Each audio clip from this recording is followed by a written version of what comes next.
Want to enjoy your favorite Netflix shows but don't have a credit card? No worries. In this video, I'll show you how to pay for Netflix using JazzCash in 2025. Fast, simple, and 100% working. Whether you're setting up your account or renewing your subscription, this step-by-step guide will make it super easy. Let's get started. First is in your web, search the Netflix and create an account. After creating, click Next.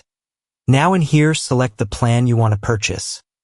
In here, select the credit or debit. Now here, fill up the information needed like the card number, CVV, name on card.